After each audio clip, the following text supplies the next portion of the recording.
porque, o no la debo hacer yo, digamos. No, pero se supone que hay... va a hacer un aporte a la explicación general. Exacto. Tú tienes una parte de la historia importante que, bueno, Enrique Rodríguez Larreta también tenía su parte de la historia, ¿no? Sí, bastante confluyente con la vida. Claro. Entonces, la pregunta es muy simple, es saber quién fue tu esposo y por qué, en qué circunstancias lo secuestraron y después lo mataron. ¿Quién fue? Bien, mi marido se llamaba Héctor Gutiérrez Ruiz, era diputado del Partido Nacional, salió electo en el año 66 por primera vez por el sector herrerista, y luego en el año 71 fue electo nuevamente diputado por Tacuarembó, en el sector de la corriente presidida por Wilson Ferreira Aldunate. En ese año 71 son las últimas elecciones libres antes de la dictadura. Gana el sector del presidente Pacheco, gana el presidente Bordaberry. Se continúa un régimen muy autoritario. Y en el 72 mi marido es electo presidente de la Cámara de Diputados por toda la oposición. Es decir, el sector de Bordaberry no tiene apoyo en las cámaras.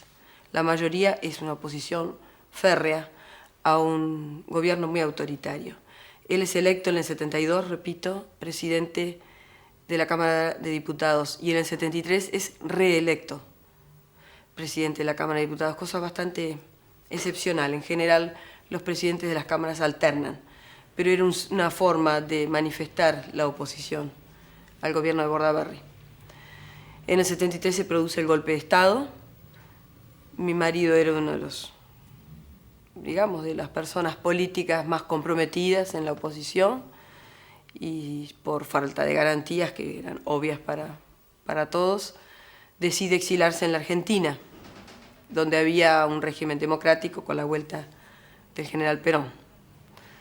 Se exila inmediatamente a los pocos días del golpe de Estado, a fines de junio del 73, y nuestra familia se va a vivir a la Argentina a fines del año 73, cuando los niños terminan la escuela. Permanecemos, yo y mis hijos, que eran muy pequeños en esa época, permanecemos 6 meses más aquí en el Uruguay, un poco arreglando las cosas antes de irnos, tampoco sin saber lo que podía durar la dictadura en ese momento.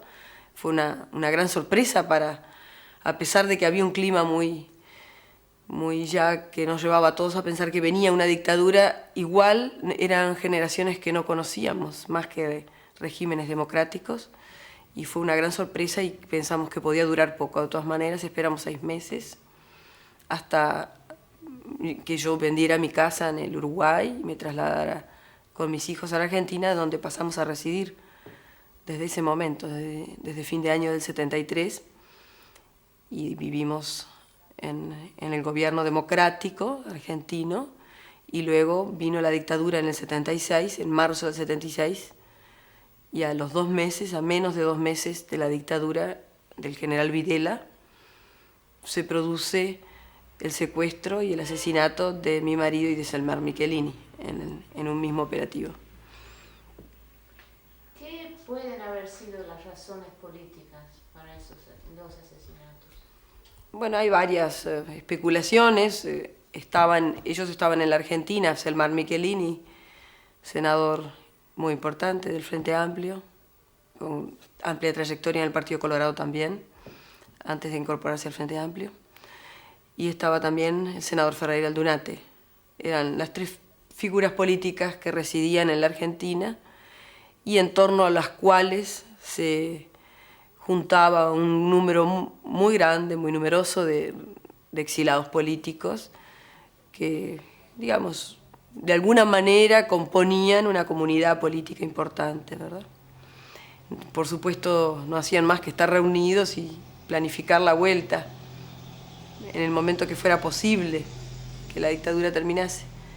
Pero dentro del marco de la dictadura argentina y dentro del marco de la unión de las fuerzas represivas, de la coordinación de las fuerzas represivas uruguayas y argentinas, estos tres políticos se constituyeron de alguna manera en enemigos comunes de ambas patrias, ¿verdad? Nosotros obviamente no teníamos nada que ver con la política argentina, pero esa coordinación hizo posible este operativo que favorecía obviamente al gobierno uruguayo. Con qué móviles no sabemos bien, hay algunas especulaciones. En aquel momento había una negociación por parte de un ministro de la dictadura, del ministro Beck Villegas, el ministro de Economía, una negociación para tratar de aflojar el régimen, de hacer una transición hacia un régimen democrático, y había habido conversaciones con los exilados en la Argentina, con Wilson Ferreira, con Michelini, con mi marido.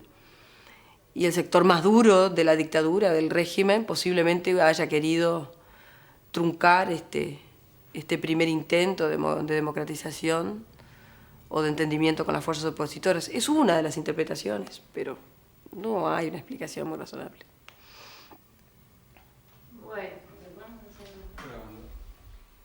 Bueno, pasamos al tema de la campaña para el referéndum. ¿Qué fueron los motivos realmente que la impulsaron a empezar con toda esta tarea?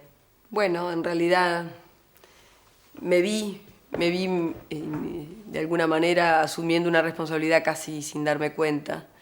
La votación de la ley de caducidad del 22 de diciembre del 86 produjo una gran frustración en el pueblo uruguayo, una gran irritación en grandes masas de la población, y eso había que canalizarlo, y por suerte nuestra Constitución contaba con un artículo que permite que las leyes sean sometidas a referéndum. Para eso se necesita una tarea como la que impulsamos nosotros a los primeros días, bueno, prácticamente al día siguiente de la votación de la ley de caducidad.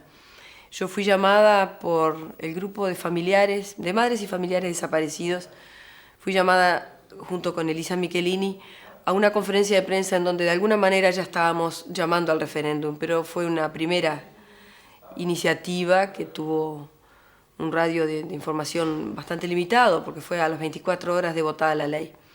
Pero la idea ya surgía en varios ámbitos de la población. Algún intendente en el interior de la República ya había alargado su opinión sobre esto, y en otros sectores políticos también. Y se conformó de inmediatamente una rueda de conversaciones entre los sectores políticos, sociales, comisiones de derechos humanos, profesionales, sobre todo profesionales de la Cátedra Constitucional de la República, que estaban muy agredidos en sus convicciones como hombres de derecho con la votación de esta ley. Y bueno, y fuerzas vivas en general, obreros, estudiantes. Se conformó una idea de que había que canalizar toda esta frustración de la población hacia una acción pacífica y democrática que nos daba la posibilidad de hacerla precisamente el artículo constitucional que nos permitía plebiscitar esta ley, someterla a referéndum. Esto significó un año entero de trabajo para conseguir 25%, que es un porcentaje muy alto, de los habilitados para votar, las firmas de 25% de ciudadanos de los habilitados para votar. Y eso se hizo se organizó en torno a una comisión nacional donde estaban representadas personas de todos los sectores políticos, sociales, filosóficos, religiosos y de todo el quehacer nacional. La idea era representar un espectro nacional desde el momento que estábamos sometiendo a voluntad o queriendo someter a la voluntad del pueblo una idea nacional, como es hoy lo que vamos a hacer, ¿verdad? Pero fue un proceso muy largo. Primero la recolección de firmas, con una guerra verbal, pero guerra al fin, desde las fuentes de gobierno y de los sectores que habían votado la ley, y con dificultades en los medios de comunicación muy grandes, pero de todas maneras se pudo hacer en un ámbito pacífico y sereno, en un ámbito democrático. Demoramos un año, las presentamos a la Corte Electoral, que es el juez en esta materia electoral, juez competente. Entregamos las firmas, 80.000 más de las necesarias, presentamos 634.000 firmas, con confianza, pero esta Corte Electoral tuvo en sus manos esta tarea de conteo y verificación de las firmas durante un año entero. Recién el 19 de diciembre del año 88, y después de muchos obstáculos, nosotros ya con humor decimos que esto fue una carrera de obstáculos, vencimos el último, que fue esa convocatoria forzada a gente que supuestamente tenía su firma dudosa. Lo vencimos, la gente fue, concurrió, las firmas estaban. Y hoy, después de 2 años de lucha, estamos entonces esperando que por fin el pueblo decida sobre un tema capital para la democracia uruguaya, para la convivencia pacífica de los uruguayos, para la fe de los uruguayos en sus instituciones y en sus poderes del Estado, fundamentalmente el Poder Judicial. Bueno, de ahí surge la pregunta clave. ¿Qué pasa si se logra el 16 de abril anular? Perdón, un segundo, Sí, sí. yo no sé si no sería importante que hablar un poco de todas las dificultades, cómo fue hecha esa campaña para lograr las firmas necesarias. Claro, ¿tú crees que insista en las dificultades? ¿Firmas necesarias? Bueno, no fue fácil porque el Uruguay, por lo menos en el interior de su país, lo que no es la capital, todos los demás departamentos del interior, sufren de una crónica desinformación, no solo en este tema, sino en prácticamente todos los temas importantes. La televisión en el interior es una red de televisión hecha con los informativos de la capital, absolutamente seleccionado por el gobierno. Hay grupos políticos que han pasado prácticamente 2 años sin aparecer en los canales de televisión del interior. Y por lo tanto, salir a buscar firmas para un referéndum de una ley que ni siquiera se conocía en el interior de la República. Así que hubo que hacer primero toda una campaña de desbloqueo de la información. Desbloqueo, precisamente, informar que se había votado, en qué condiciones se había votado esa ley, qué significaba, luego explicar que había en un artículo de la Constitución que nos permitía juntar las firmas para un referéndum. Todo eso llevó mucho tiempo, porque eso además se hace a tracción a sangre, se hace con gente caminando y recorriendo las viviendas de todos los uruguayos. Así que llevó tiempo en el interior de la República. En Montevideo tenemos otro tipo de problemas, no tanto de información, sino de presiones muy fuertes políticas sobre los ciudadanos, que ahí son más fuertes todavía que en el interior. El acceso a los medios de comunicación de los canales principales de Montevideo es difícil. Se puede entrar pagando mucho y por adelantado. Obviamente una campaña de ciudadanos no tiene fondos habitualmente como para llegar fácilmente a eso. Eso no fue difícil de llegar. En cambio, la parte informativa era cubierta prácticamente en un 80% por los que están a favor de la ley. O sea que las dificultades para acceder a la información siempre fue grande. Debo decir que en los medios locales del interior no sucede lo mismo. En los medios locales del interior de la República hay mayor apertura. Lo que hay que hacer es ir a cada lugar, hacerse entrevistar e informar. Pero en general en los medios locales hay mayor apertura que en los 3 canales montevideanos, que son los que cubren la mayor parte del país, obviamente. Hay una pregunta sobre... Un proceso que, vamos a resumirlo rápidamente, ¿verdad? En el 85 se reinicia el proceso democrático. En el 85 se empiezan a radicar en la justicia ordinaria, en la justicia civil, las primeras denuncias sobre violaciones de derechos humanos. Cabe acotar que solo se radican aquellas denuncias que están relacionadas con las violaciones más gruesas a los derechos humanos, con los delitos de lesa humanidad, asesinatos, secuestros, desaparición de niños, violación de mujeres.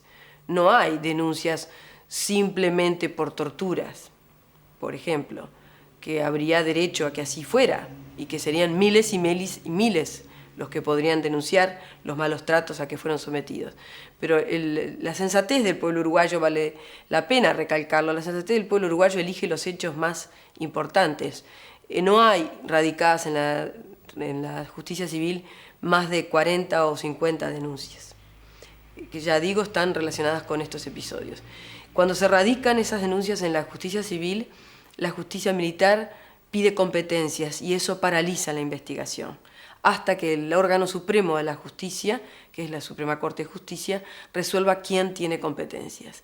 Esto es un largo trámite, pero que demoró como llegando al año 86, y cuando empiezan a pronunciarse las primeras sentencias de la Suprema Corte de Justicia, dándole competencia precisamente a la justicia civil para que investigue los delitos de lesa humanidad, en ese momento entonces empieza la justicia a citar a los posibles involucrados, a los primeros militares que se citan, y en ese momento es que el gobierno decide que hay que votar una ley porque los citados no van a concurrir, van a desacatar la orden judicial.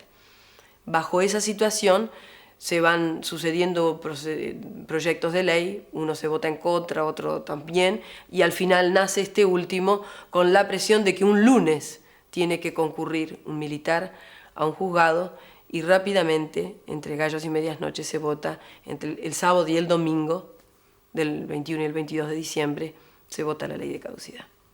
Y dicen también que hay un peligro sobre el país si no se vota la ley, ¿verdad? Claro, porque la única argumentación posible que podían hacer quienes apoyaron esta ley, que simplemente legalizaba el desacato, era que los militares no se iban a presentar y que el propio jefe de las Fuerzas Armadas, General Medina, que hoy es el ministro de Defensa en nuestro país, había guardado las citaciones en una caja fuerte. Es decir, que de alguna manera las Fuerzas Armadas en su máxima autoridad estaba autorizando el desacato y el gobierno pide al Parlamento que le vote una ley que legalice el desacato. Es una presión militar concreta a la cual se somete el Parlamento. Después dicen que por supuesto que no hay ningún peligro de golpe de Estado. Y creo que era verdad. Simplemente era cuestión de hacer valer la autoridad de la ley y del poder civil. Un segundito.